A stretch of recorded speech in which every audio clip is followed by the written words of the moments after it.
No coração gelado da Idade Média, quando cruzadas e impérios moldavam o destino da Europa, surgiu uma ordem de guerreiros que não só defendeu a fé cristã, mas se tornou um dos maiores exércitos da época, os Cavaleiros Teutônicos. Homens de fé e disciplina, eles vestiam armaduras brancas com cruzes pretas, empunhavam espadas afiadas e marchavam pela neve com um único propósito: proteger os peregrinos, conquistar territórios e espalhar a fé cristã. Mas quem eram esses guerreiros misteriosos que marcaram a história medieval de forma tão imponente? A história dos Cavaleiros Teutônicos começa no final do século XII, quando a Terceira Cruzada estava em pleno andamento. Em Jerusalém, um grupo de cavaleiros germânicos fundou um hospital para cuidar de feridos e doentes durante a Guerra Santa. Mas, como a guerra nas cruzadas não dava trégua, logo esses cavaleiros perceberam que, para protegerem a Terra Santa, precisavam também de força militar. Com o apoio do Papa e dos príncipes germânicos, os Cavaleiros Teutônicos se tornaram uma ordem militar e não apenas uma instituição de ajuda humanitária. A ordem não apenas defendia os peregrinos, mas avançava para que a conquista e cristianização de terras pagãs, especialmente no norte da Europa, uma região ainda dominada por culturas não cristãs. Seu nome, teutônico, vem da palavra alemã Teuton, que significa germânico, refletindo a origem germânica de seus membros e seus primeiros passos na história. Eles não eram apenas guerreiros, mas também monges guerreiros, com votos de castidade, pobreza e obediência, seguindo uma disciplina rigorosa tanto no campo de batalha quanto na vida religiosa. Após se estabelecerem como uma força militar, os Cavaleiros Teutônicos começaram suas campanhas no Báltico no século XIII. Suas primeiras batalhas foram contra tribos pagãs que habitavam o que hoje são a Polônia, Lituânia e Estônia. Esses povos não aceitavam a cristianização e os cavaleiros os enfrentaram de forma implacável, travando várias guerras bálticas. O objetivo da ordem não era apenas conquistar territórios, mas converter os pagãos ao cristianismo à força, impondo sua fé por meio de espadas e lança. Ao longo dessas campanhas, os teutônicos construíram fortalezas como o famoso Marienburg, que se tornaria o centro do poder da ordem. Mas sua expansão não parou no Báltico. Eles também realizaram ataques em territórios poloneses e russo-bálticos, garantindo controle sobre áreas estratégicas para comércio e defesa. A Ordem Teutônica se expandiu e se consolidou como um império militar religioso, com uma rede de castelos e terras sob seu domínio. A Ordem dos Cavaleiros Teutônicos era uma máquina bem coordenada e disciplinada, com uma hierarquia rígida que garantia a ordem e a eficiência em suas operações.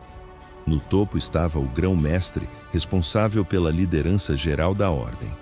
Abaixo dele estavam os marechais, que comandavam as tropas no campo de batalha, e os comandantes, responsáveis pelas fortalezas e terras conquistadas.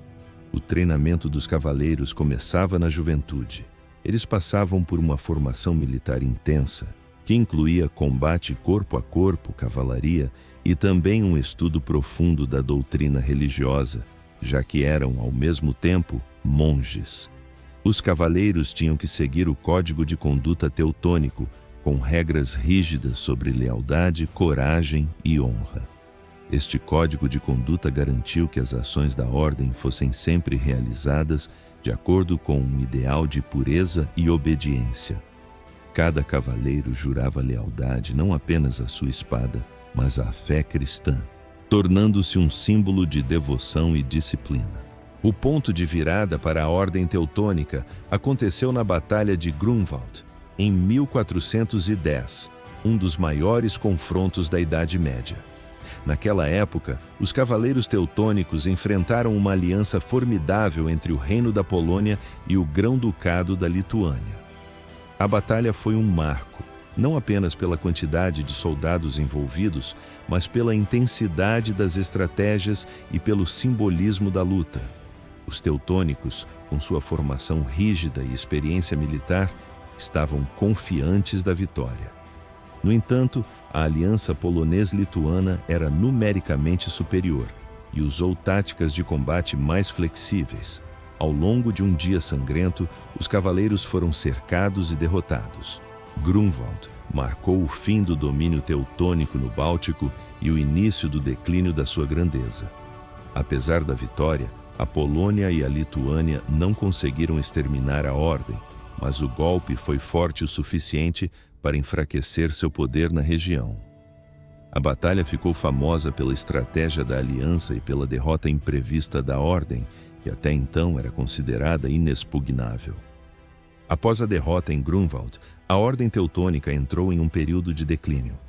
A perda de território e poder político foi uma grande crise para a organização, mas os cavaleiros não desapareceram.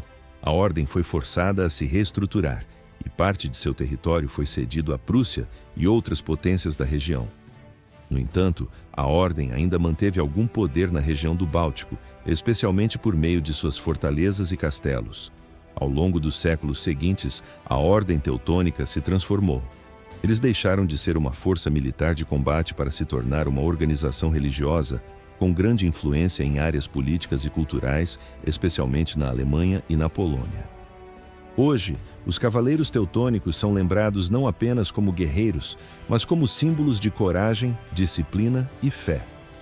Seu legado vive em castelos e fortalezas espalhados pela Europa, como o imponente castelo de Marienburg, que ainda resiste ao tempo e conta da história dessa grande ordem. O símbolo da cruz preta sobre fundo branco continua sendo uma marca de honra e resistência. Embora a ordem não tenha mais poder militar, seu impacto na história, especialmente na região do Báltico, é imensurável.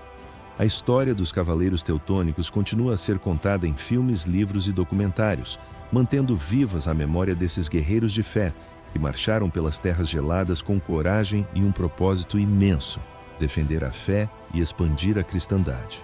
E agora eu lhe pergunto: você teria a coragem de vestir a cruz preta, enfrentar a neve e o aço e defender suas crenças até o último suspiro?